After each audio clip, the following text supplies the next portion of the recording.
This is NDTV, and you're watching Classics.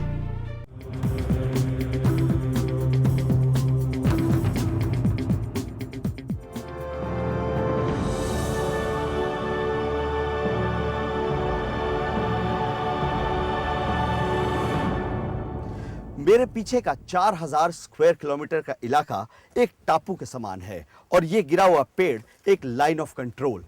ये आंधी में गिरा हुआ पेड़ नहीं है, बल्कि इसे नक्सलियों ने गिराया है ताकि नारायणपुर से सोनपुर जाने वाली जो सड़क है उसके पीछे सरकारी तंत्र ना पहुंच सके।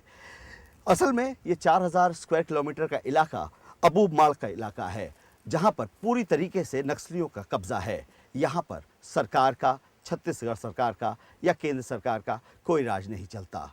ये पूरी तरीके से रेड कॉरिडोर बन चुका है और इसके पीछे अगर किसी की चलती है तो वो सिर्फ नक्सलियों की।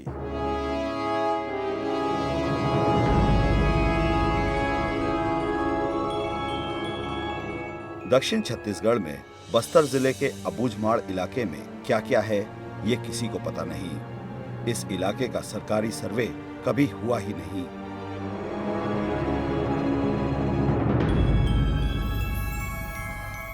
अंग्रेजों ने जब कोशिश की तो आदिवासियों ने जहरीले तीरों से रास्ता रोक दिया।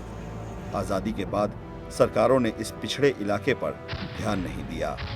फायदा उठाया नक्सलियों या माओवादियों ने और अब यहाँ की 38,000 जनता पर उनका राज चलता है, यानी भारतीय कम्युनिस्ट पार्टी माओवादी की जनताना सरकार। अबूझमाड़ में तो एकदम स्पष्ट कहूँ आपसे, प्रशासन और शासन दोनों की योजनाएं कागजों पे, दखल के नाम से एक तरह का वो जाफना है। अगर लिट्टे ने वहाँ पे श्रीलंका में जाफना को जिस तरह अपना संरक्षित रखा है, उसी तरह आप में मान लीजिए कि अबूझमाड़ माओसिस्ट का जो है एक तरह से जाफना है। Not an easy track. Let me tell you that. Not an easy track. पहाड़ों से घिरे अबूझमाड़ जाने वाले सभी रास्तों पर माओवादियों ने बारूदी सुरंगें लगा रखी हैं। सुरक्षा बलों ने चारों ओर से घेरा डाला हुआ है। बगैर नक्सलियों की इजाजत के अंदर जाना मौत को न्योता देने समान है। पुलिस अफसर भी मानते हैं कि अबूझमाड़ को नक्सलियों के कब्जे से छुड़ाना असंभव नहीं तो बेहद मुश्किल जरूर है। We are trying to systematically advance in those areas. So, those situation is improving day by day, but it will take quite some time, say about 5-10 years to entirely penetrate into this Abujamad area. लेकिन हम नक्सलियों और सुरक्षा बलों से छुपते छुपाते अंदर पहुंच ही गए। पहाड़ों, जंगलों, नालों को फांदते हुए हम पहुंचे ताड़नार, देखने, पता करने कि सरकारी मदद के बगैर वहां नक्सली रहमो करम पर लोग आखिर रहते कैसे हैं। छत्तीसगढ़ का अबूझमाड़ इलाका, यानी कि ऐसा पहाड़ों से घिरा हुआ इलाका जिसको कोई बूझ नहीं पाया, यानी कोई समझ नहीं पाया।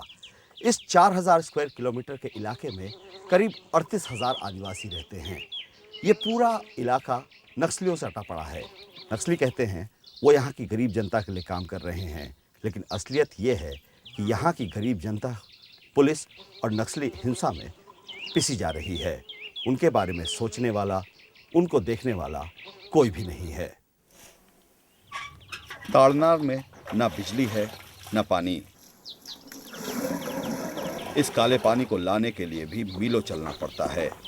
पेट भरने के लिए थोड़ी खेती हो जाती है। जंगल से महुआ और तेंदुपत्ता चुन लिया जाता है और अगर जश्न मनाना हो तो सांप मारकर भोज कर लिया जाता है। लेकिन सब पर हिस्सा नक्सलियों का भी बंधा हुआ है।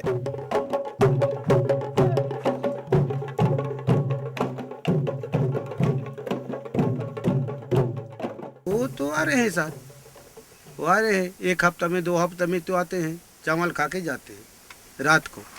हम क्या करेंगे, देते हैं सर बंदूक के बारे में, नहीं तो नहीं देने से ऐसा कर रहे हैं। बाहरी दुनिया से उनका नाता सिर्फ नमक और तेल के लिए ही जुड़ा हुआ था। जिसे लेने उन्हें पहाड़ों से उतरकर साथ लगे कस्बों के बाजारों में आना पड़ता था। अब वो भी बंद है। अर्धसैनिक बलों ने चारों तरफ से घेर रखा है।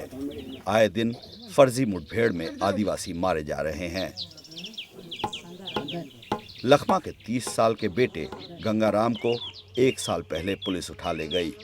बूढ़े माँ बाप थाने का चक्कर लगाते रहे। ना कोई FIR, ना कोई रिपोर्ट। पुलिस हिरासत में लिए गए गंगाराम का शव तक नहीं मिला। और अब कुछ पता नहीं है कि कहाँ अभी है, नहीं कहाँ है कहाँ नहीं पता नहीं है सर। जिंदा है या कि जेल में है? नहीं मर गया बोल रहे हैं। क्या बोल रहे हैं? कौन बोल रहा है मर गया? ये थानेदार वाले सब पूरा क्या बोलते हैं? तहसील में क्या बोलते हैं? जाने से क्या बोलते हैं? नहीं गश्त गए थे, ये राव घाट में गश्त गए थे, वहाँ मर गए बोल करके। पुलिस ने मारा तो नक्सली क्यों पीछे रहें? गंगाराम के खिलाफ मुखबरी करने के लिए तारनार में रहने वाले मंगलू के 16 साल के बेटे फूल सिंह को उठा लिया। ना कोई सवाल ना जवाब, जंगल में ले जाकर गोली मार दी। पुलिस भी वैसी है और फिर इन नक्सलवादी भी वैसी है, उतनी है बराबर। आप लोग बीच में? जी हम बीच में मरने वाले। जब दोनों तरफ से हिंसा हो रही हो तो शव गिनने की फुर्सत किसे होती है? छत्तीसगढ़ के आदिवासी फिलहाल भगवान भरोसे जी रहे हैं। राज्य सरकार माने या नहीं, सच्चाई यही है कि सैकड़ों मासूम फर्जी मुठभेड़ के शिकार हो चुके हैं। लेकिन ना गरीबों की कोई सुनता है, ना ही शव कुछ बोलते हैं। हमारे स्टडी के अनुसार 442 एक्स्ट्रा जुडिशियल किलिंग का इंसिडेंट हुआ है। कितने दिनों में? 2005 से मार्च 2007। बढ़ती नक्सली हिंसा से निपटने के लिए सरकार कहती है कि आदिवासी संगठित हुए हैं। उन्होंने सलवा जुदुम बना लिए हैं। सलवा जुदुम यानी शांति का जुलूस। दंतेवाड़ा जिले के 2.5 लाख में से 50,000 यानी सिर्फ 20% गांव वाले ही लामबंद हुए हैं नक्सलियों के खिलाफ। अपना घर बार, खेत खलिहान, मवेशी, जंगल छोड़ ये आदिवासी सरकार की तरफ से बने हुए शिविरों में रह रहे हैं, जिनके लिए राज्य सरकार ने अपने खजाने को खोल दिया है। आखिर हर साल नक्सलवाद से लड़ने के नाम पर 1000 करोड़ रुपए जो मिलते हैं छत्तीसगढ़ को। कैंपों में लोगों को ज़बरदस्ती नहीं लाया गया है। लोग दहशत में जब गांव छोड़ करके बाहर आए तब कैंप खोला गया है। कैंप खोल करके लोगों को वहां पे इस्टेब्लिश नहीं किया गया है। पब्लिक के आने के बाद में उनको सुविधा उपलब्ध कराने के लिए, सुरक्षा उपलब्ध कराने के लिए, सामूहिक सुरक्षा उपलब्ध कराने के लिए ये कैंप बनाए गए हैं। सरकार की नज़र में जो सलवा जुदुम में भर्ती हुआ वो नक्सल विरोधी और बाकी सब नक्सली समर्थक हैं। यानी दंतेवाड़ा के 644 गांवों को मिलने वाली सारी सरकारी रसद सहायता बंद। सरकार की तरफ से तैनात विशेष पुलिस अधिकारियों ने इन गांवों को जाने वाले रास्तों पर पहरा बैठाया हुआ है। ना कोई अंदर जा सकता है, ना आ सकता है। जो आदिवासी अपने घर छोड़कर सलवा जुलूम कैंप्स में नहीं आना चाहते थे, उनके घरों को जलाया गया, हत्याएं की गईं। बहुत सारे लोग बच कर के जंगलों में भाग गए, उन्हें नक्सली घोषित कर दिया गया। खुफिया विभाग की रिपोर्ट के अनुसार राज्य में 4,500 कट्टर माओवादी मौजूद हैं, जिनसे लड़ने के लिए सरकार ने आदिवासी नौजवानों की एक फौज खड़ी की है। स्पेशल पुलिस अफसर बनाए गए इन 5,000 जवानों को 303 राइफलें दी गई। सलवा जुदुम कैंपों को सुरक्षा प्रदान करने के बदले इन्हें 1500 की तनख्वाह मिलती है। लेकिन इन SPO ने सुरक्षा करने की जगह पर कानून को ही अपने हाथों में ले लिया है। जो गांव सलवा जुदुम से नहीं जुड़े वहां घर जला दिए गए। भागते लोगों को गोली का शिकार बना दिया गया। अब तो गांव में सिर्फ बीमार ही बचे हैं, जो पहाड़ों और नदियों को पार नहीं कर सकते। मनमानी बार की और पुलिस एसपीओ का क्या हुआ? मतलब एसपीओ और पुलिस वाले आकर के हमको भगाते हैं यहाँ से। हमको फराता है, हम लोग देख करके भागते हैं। लाखों गांव वाले अर्धसैनिक बलों और SPO की फैलाई हिंसा से परेशान होकर राज्य छोड़ने को मजबूर हो गए हैं। अब जो उन्होंने जो एक तरह से योजना बनाई है वो है कि आदिवासी को आदिवासी के खिलाफ खड़ा कर दिया है। एक जो नक्सलवाद के पक्ष में, एक नक्सलवाद के जो विरोध में हैं या तथाकथित रूप से हैं, उन दोनों का आमना सामना उन्होंने किया है। और उससे वही आप जो कह रहे हैं कि परिवारों के बीच में ये हुआ है और अविश्वास बढ़ा है, हिंसा बढ़ी है, जुल्म बढ़ा है। जंगलों में रहने वाले जो सलवा जदूम कैंपों में आ गए, उन्हें शहरी सुविधाओं की आदत डाली जा रही है। जो खुद नहीं छोड़ा, उसे एसपीओ और पुलिस के आतंक से हटवाया। यानी कि राज्य की खनिजों से भरी जमीन सरकार के लिए खाली होती जा रही है। छत्तीसगढ़ में दुकान खोलने के लिए बहुराष्ट्रीय कंपनियां मुंह पाए खड़ी हैं। बस्तर में टाटा स्टील प्लांट लगवा रहा है, दंतेवाड़ा में एसआर स्टील प्लांट बनवाने वाला है, जिंदल रायगढ़ में स्टील प्लांट लगवाने वाला है, रायगढ़ में ही उत्कल एल्यूमिना इंडस्ट्री बन रही है।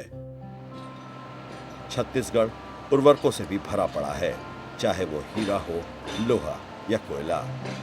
देश में होने वाले टिन का 90% राज्य में पाया जाता है। देश में पाए जाने वाले हीरो में से 50% छत्तीसगढ़ से निकलते हैं। कोयले का 16% छत्तीसगढ़ से आता है। आयरन ओर का 19% भी इसी राज्य से आता है।